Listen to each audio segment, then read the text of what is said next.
Rhea. Ano ba daw narinig ko? Ang sumbol naman sa'yo.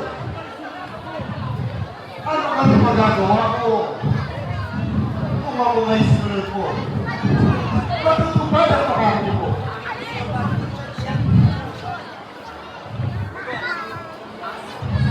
At hindi mo matutuyan sa lahat ng kalalungan ay isang kalapastanganan.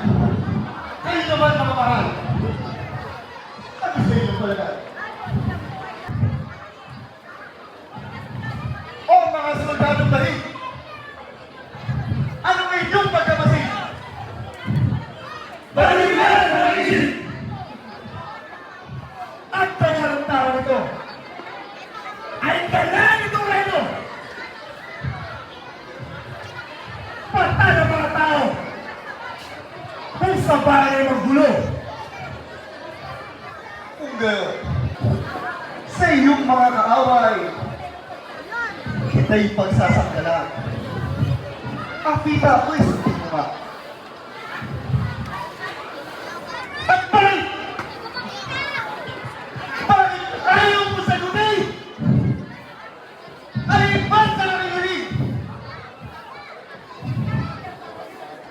At yamang na pagmamatog sa akin, bulag may napapadilat din. At paglugpong mga pilay at anumang kabansanan, sa iyo'y tumawag lamang, agad mong nabibigyan ng lunas ang kahirapan. Ako'y lubhang umahanga sa pagkagundong ng balita upang ako'y maniwala. Ngayon ikaw may gumawa. Sa harap ko'y maghimala. At ng panahon na bubuhay pa, ang minamahal ng mama sa mga basal na sundan ay pinausitan sa iya. Gubat, bagi, kaparan, sampunang bahay-bahay sa galit ng aking magulang. Ang sanggol ay pinapatay.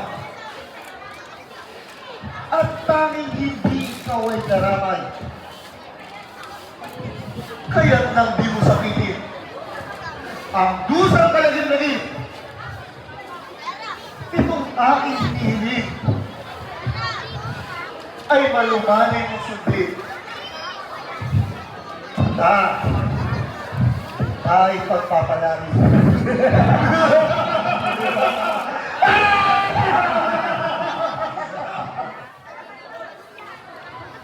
Ano?